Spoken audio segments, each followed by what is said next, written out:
Donc, bon matin, c'est vraiment un plaisir pour moi de vous apporter la parole. Je veux saluer à tous ceux qui vont me réécouter en rediffusion. Donc, ce matin, on continue sur les miracles. Je crois que Dieu peut et veut intervenir dans nos vies de manière surnaturelle, de manière extraordinaire. Dieu aime nous surprendre et ce matin, je veux qu'on continue sur ce sujet qui est vraiment partout dans la Bible. Là 2 semaines, on avait vu concernant la transformation de l'eau en vin si on regarde dans les évangiles, c'est le premier miracle qui est dit dans les évangiles, comme quoi que c'est ce que Jésus, le premier miracle qui a été répertorié par Jésus. Et la semaine passée, on a vu un Dieu qui pourvoit, le Dieu pourvoyeur, le Dieu qui, de manière surnaturelle, prend plaisir à pourvoir à ses enfants. Et aujourd'hui, nous allons regarder à la nature qui obéit à Dieu. Dieu a le contrôle sur la nature. On va lire ensemble un texte qui va nous faire voir combien Dieu a le contrôle. Dieu est souverain. Et voilà, ça va être pour nous, selon moi, une leçon de combien Dieu a un désir vraiment, dans sa souveraineté, de vouloir intervenir sur, peu importe dans quelle situation on peut vivre dans notre vie, Dieu a un désir d'agir. Et l'histoire que nous allons regarder aujourd'hui, c'est dans Marc au chapitre 4, versets 35 à 40. 35 à 40, chapitre 4, versets 35 à 40, où nous voyons Jésus, nous allons lire ensemble où Jésus prend autorité sur la nature, sur la tempête. Donc je vais le lire pour nous. On voit dans Marc chapitre 4, verset 35. Ce même jour, sur le soir, Jésus leur dit, « Passons sur l'autre bord. » Ou l'autre rive, selon les versions. Après avoir renvoyé la foule, ils l'emmenèrent dans la barque où il se trouvait. Il y avait aussi d'autres barques avec lui. Il s'éleva un grand tourbillon et les flots se jetaient dans la barque, au point qu'elle se remplissait déjà.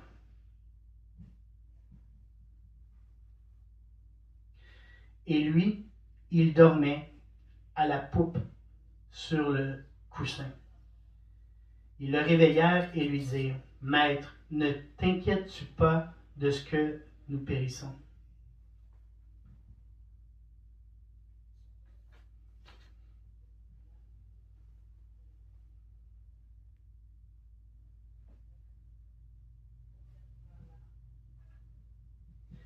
S'étant réveillé, il menaça le vent et dit à la mer, « Silence, tais-toi. » Et le vent cessa.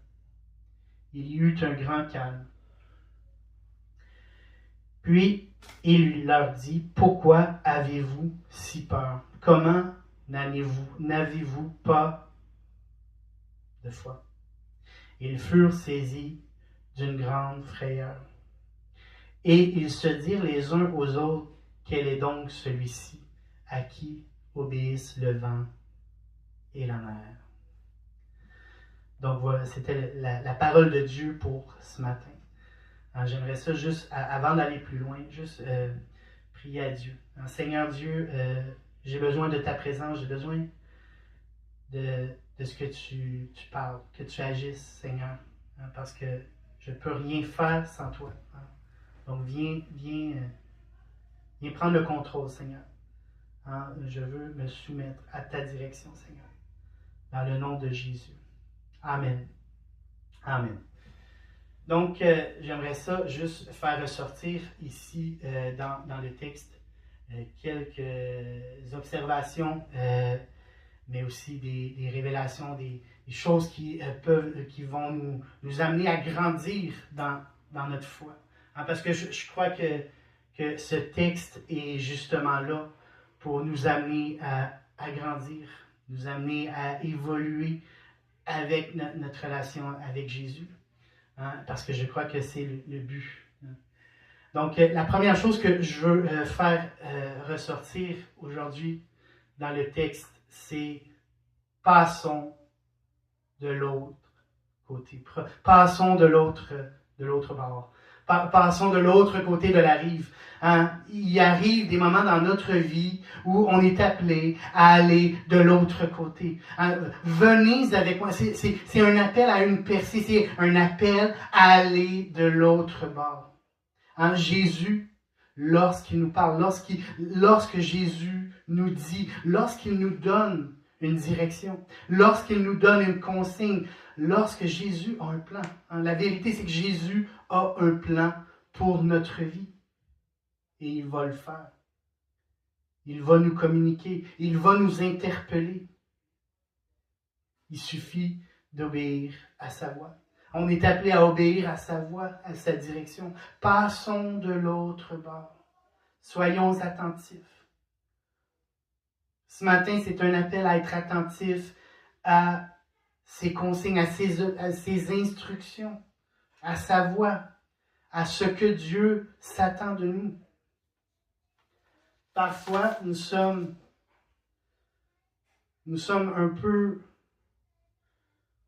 sur le pilote automatique avec notre relation avec Dieu. Et dans cette parole, on voit, passons sur l'autre bord. Allons vers là où Dieu nous appelle à aller. Pour se mettre un petit peu dans le contexte, ce matin, on voit que Jésus, au chapitre 4 de Marc, Jésus expose des paraboles. On voit dans le texte de Marc, au chapitre 4, le semeur et les terrains, la lampe sur le chandelier, la croissance de la semence, le grain de sénévé.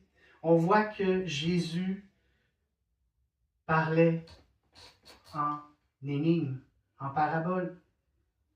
Et au verset 2 de Marc 4, on voit qu'il leur enseignait beaucoup de choses en parabole. Mais la vérité, c'est qu'il parlait en parabole à tous. Il parlait aux foules de manière énigmatique, de manière à ce que les gens ne comprenaient pas toujours tous ce que Jésus disait. Et si on regarde un peu plus loin au verset 34 du chapitre 4,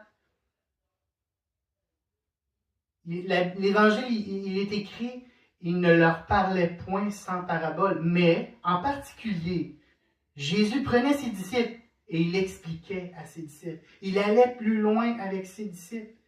Il allait plus en profondeur à ses disciples. C'est un appel ce matin à aller plus en profondeur avec Jésus. Jésus veut que nous soyons des disciples qui ont cette soif d'être proches de lui, de vouloir plus connaître de sa direction. On n'est pas appelé seulement à rester dans ses énigmes, mais à connaître réellement la volonté du Père. En regardant le Fils, en recevant les paroles du Fils. Nous ne devons pas nous contenter seulement de choses que nous ne comprenons pas. Nous devons aller plus loin dans le plan que Dieu a pour nous. Nous devons nous concentrer sur Jésus-Christ. Nous devons garder les yeux fixés sur Jésus et sa volonté pour nos vies. Passons de l'autre bord. Allons plus loin avec lui. Jésus a dit dans Jean, chapitre 10, verset 27, « Mes brebis entendent ma voix, je les connais et elles me connaissent. » Une bonne nouvelle pour nous c'est que lorsque nous sommes ses disciples, les brebis de Dieu, de Jésus, ses disciples, nous recevons une direction. Nous recevons de la part de Jésus. Nous devenons formellement des disciples, des fils, des enfants, des héritiers, des brebis. Et c'est pas à propos de devenir une bonne personne ou de payer nos impôts ou d'aller à l'église d'une manière à tous les matins ou peu importe, non. C'est pas à propos de ça. C'est pas à propos de ça. C'est recevoir le titre de disciple de Jésus, de par la mort et de Jésus sur la croix pour tes péchés. Il faut naître de nouveau. Pour recevoir le titre de disciple de Jésus, c'est simplement de reconnaître notre manque, mais de croire que Jésus a une direction nouvelle, un plan pour notre vie. De passer de être dans la foule à être en particulier avec Jésus, à recevoir qu'est-ce que vraiment Jésus voulait dire par cette énigme. Il nous prend en particulier. Il nous demande de changer de direction. Il veut qu'on aille vers un endroit qu'on n'aurait jamais cru que Dieu, qu'on aurait pu aller vers ça. En fait, il veut nous amener vers l'impossible. Ce que naturellement, on ne peut pas penser ou on ne peut pas s'imaginer. Ça me fait penser un petit peu, ce texte-là. On voit un exemple dans Actes 16, verset 9, où pendant la nuit, Paul eut une vision. Un Macédonien lui apparut et lui fit cette prière. Passe en Macédoine, secours-nous.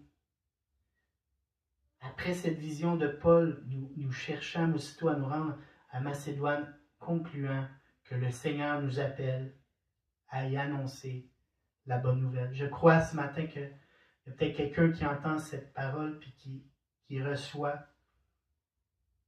Le Seigneur dit, passe de l'autre bord, passe vers cette direction. Il y a une percée pour toi ce matin. Dieu veut t'amener plus loin ce matin. Il veut t'amener plus loin avec lui ce matin. Et s'il te donne cette direction, on est appelé à se soumettre, à aller là où le Seigneur veut qu'on aille. Celui qui persévérera jusqu'à la fin sera sauvé. On est appelé à persévérer.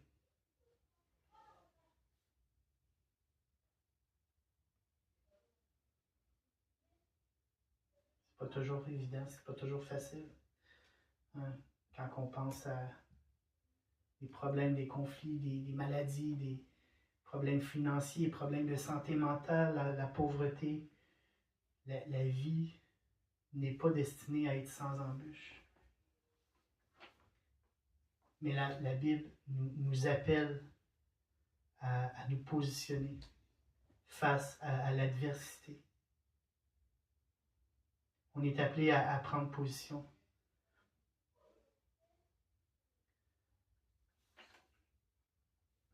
On est appelé à prendre position devant l'adversité.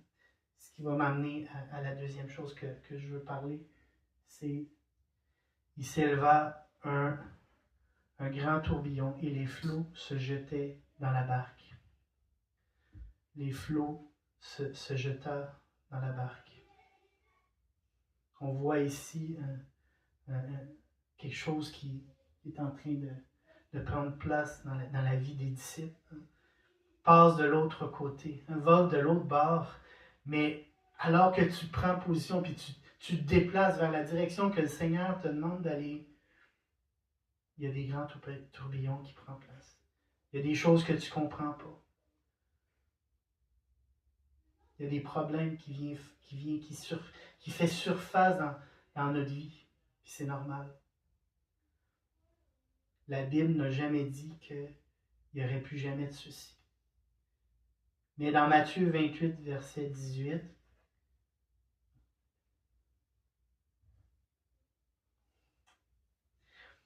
Jésus s'est approché, leur parlant ainsi, tout pouvoir m'a été donné dans le ciel et sur la terre. Jésus, il n'a jamais dit qu'il allait nous abandonner, par contre, dans notre tourbillon, dans notre situation difficile, dans nos tempêtes. Jésus a dit qu'il allait toujours rester avec nous. Jésus il a dit qu'il allait toujours rester avec nous.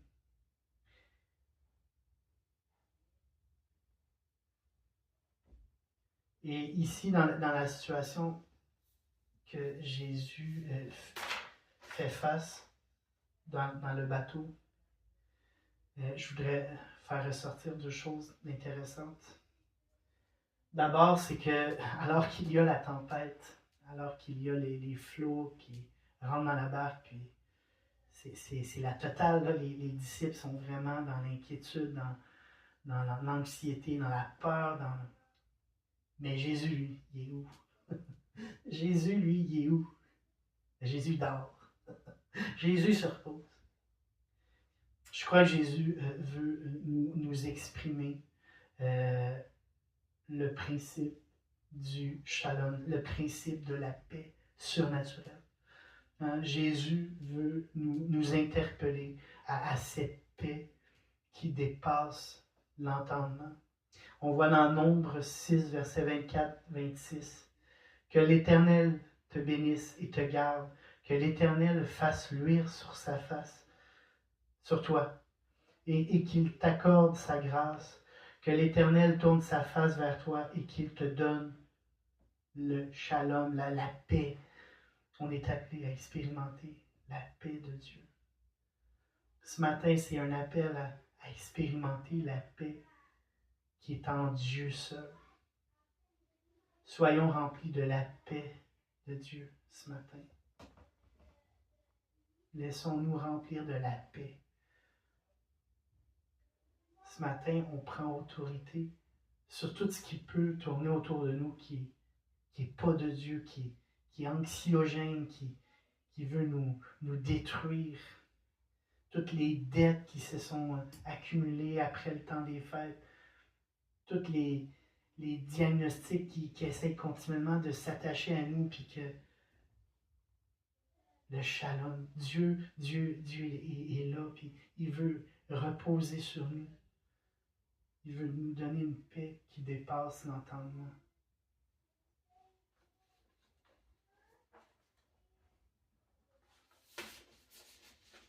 Et la deuxième chose que je veux faire ressortir ici, silence, tais-toi. Il y a un commentaire de Joel Spink qui dit ceci à propos de ce texte. Jésus menaça le tourbillon qui lui obéit. Il est à noter ici que dans le grec, nulle part n'indique que Jésus aurait eu à négocier ou crier dans la tempête. Mais il a simplement dit chute, silence, chute. Et le tourbillon lui obéit. Ses disciples étaient bien sûr si étonnés qu'il ait pu les sauver de cette énorme tempête en ne disant qu'un simple mot. Voilà la puissance de la parole déclarée avec foi. Jésus ne s'obstine pas avec la tempête. Il fait que lui dire. Jésus enseigne ici. Il démontre à ses disciples. Lorsque tantôt je vous parlais de l'enseignement de Jésus face à la foule versus l'enseignement de Jésus qui démontre à ses disciples comment vivre la puissance de Dieu par la parole de Dieu.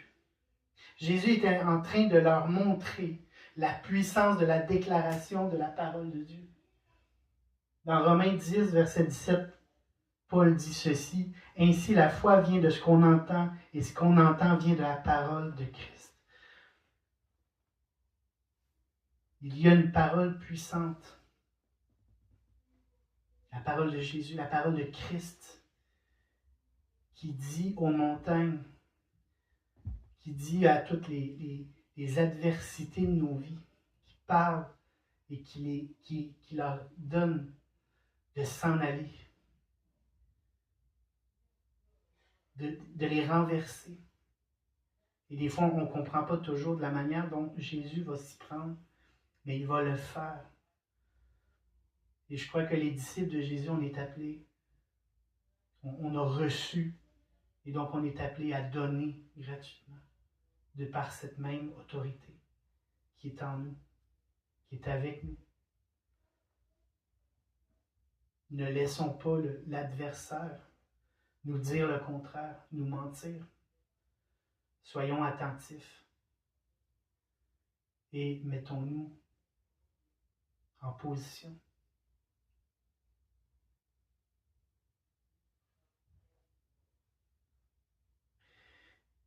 Ensuite, j'aimerais ça faire ressortir, pour terminer, 2 questions intéressantes. D'abord, pourquoi avez-vous si peur?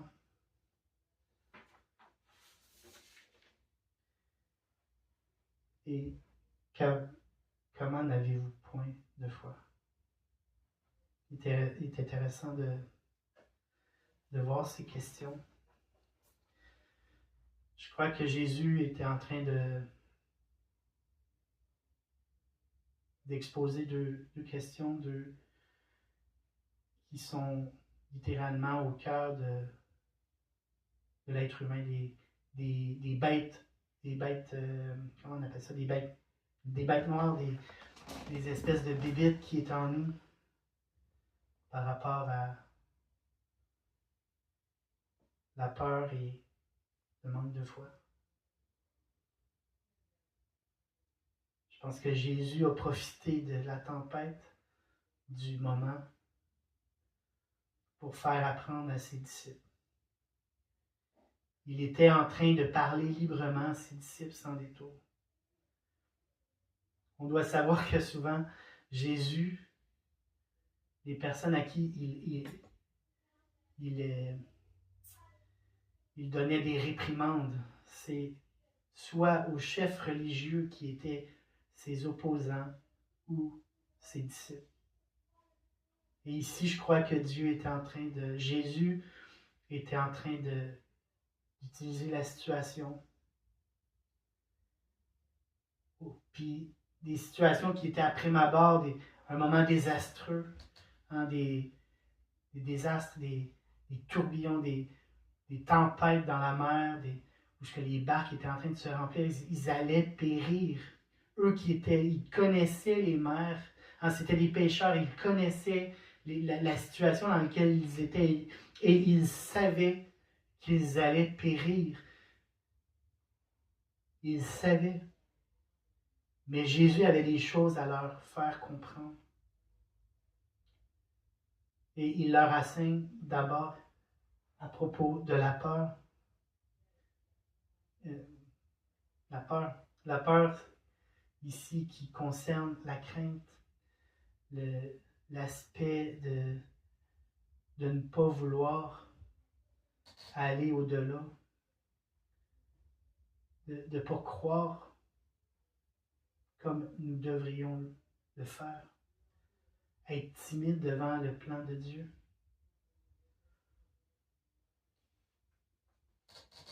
Et ensuite,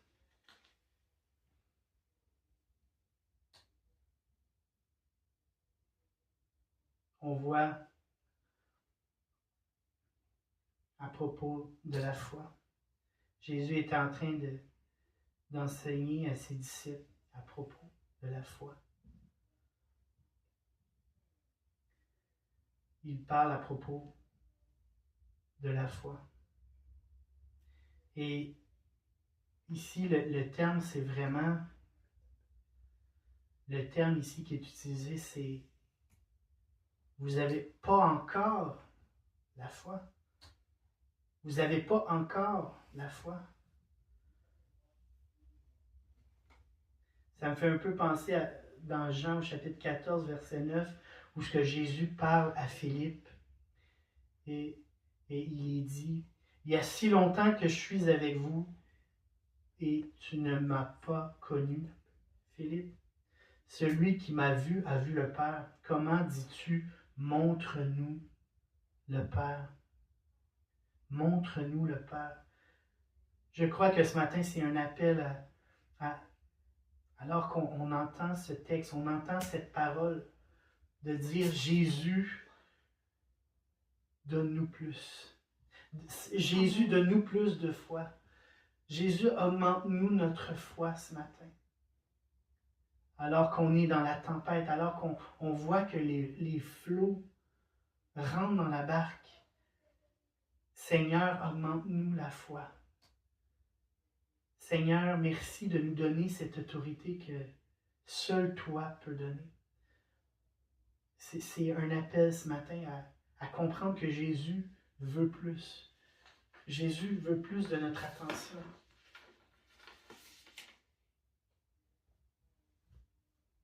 La vérité, c'est que Jésus a dit à ses disciples, dans Jean 14, verset 12, en vérité, je vous le dis, celui qui croit en moi fera aussi les œuvres que je fais et il en fera de plus grandes parce que je m'en vais au Père. Nous sommes appelés à refléter le Fils. Nous sommes appelés à refléter le Fils. Faire comme lui.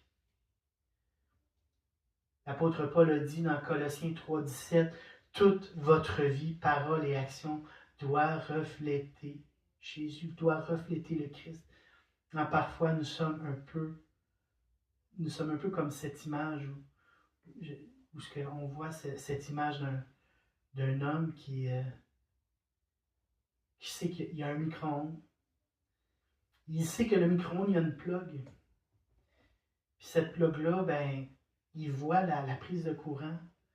Puis il sait que pour que son micro-ondes fonctionne, il doit prendre la plug du micro-ondes puis la plugger dans la prise de courant pour que son micro-ondes fonctionne. Mais des fois, les disciples de Jésus, nous les chrétiens, on est un peu à cette image-là. On sait qu'on doit aller se plugger à la bonne prise. Qu'on doit aller se plugger à Jésus-Christ. Le courant doit passer. Mais des fois, on n'est pas à ça. On n'est pas continuellement en train de se plugger au courant, comme on dit. Au contraire, on est souvent en train de se dépluguer. Il y a une différence entre savoir et connaître versus l'utiliser concrètement. Souvent, on est plus à se réjouir de connaître, mais sans plus. Dans Matthieu, chapitre 7, verset 24, Jésus a dit, « C'est pourquoi quiconque entend ces paroles que je dis et les met en pratique sera semblable à un homme prudent qui a bâti sa maison sur le roc. » On est appelé à mettre en pratique notre foi. Prendre autorité sur les tempêtes qu'il y a autour de nous, les incompréhensions, les peurs, les deuils, les maladies, et croire en la volonté de Dieu, en la volonté bonne, parfaite et agréable, bonne, agréable et parfaite de Dieu. On est appelé à dire « Jésus, j'en veux plus ». Et pour terminer, j'avais ce témoignage-là ça fait environ 19 ans de ce témoignage-là que je voudrais vous partager en terminant. C'est où ce que ma femme elle venait de savoir qu'elle était enceinte. Et puis, mais là, à un moment donné, elle a commencé à avoir des douleurs dans les côtés. Et puis là, elle a été consultée. Puis, les docteurs disaient que c'était probablement une grossesse ectopique. Ectopique, oui, c'est ça. Grossesse ectopique.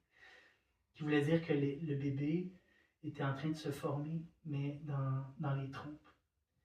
Et puis, je me souviens, à ce moment-là, moi puis ma femme, on s'était dit, bon, écoute, on va se fier à l'avis du docteur. Donc là, il nous avait cédulé pour une opération et tout ça. Puis, mais ma femme, elle avait foi. Puis ma femme, je me souviens, elle avait dit non. Puis même, elle avait été s'enfermer dans une pièce seule. Puis elle avait prié Dieu. Puis elle avait pris autorité. Puis, mais il y avait eu l'opération quand même. Puis ce qui est étonnant, c'est vraiment que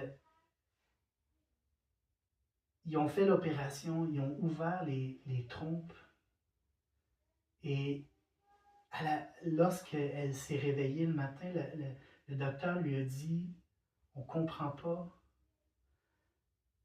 on pensait qu'il y avait quelque chose dans les trompes, un bébé, mais il n'y avait rien. Fait qu'on ne comprend pas.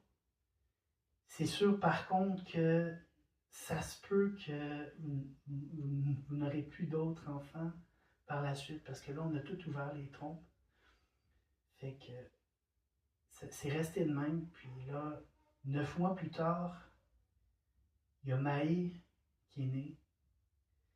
Et puis, je pourrais vous témoigner ce matin que c'est un miracle, parce que non seulement nous avons eu Maë, mais 18 ans plus tard, nous avons 6 enfants.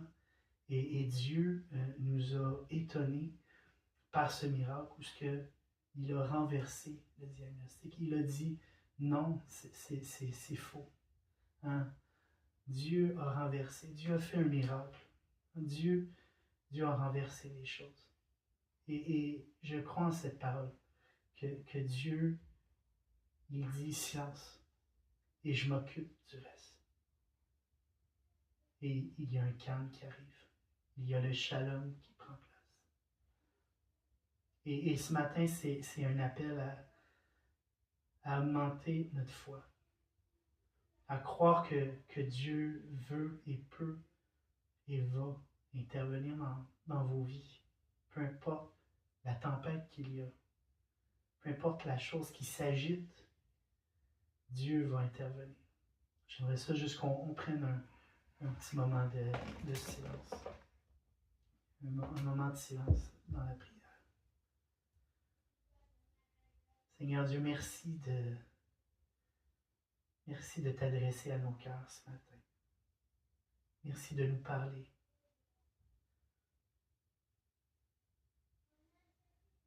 Merci de parler ce matin.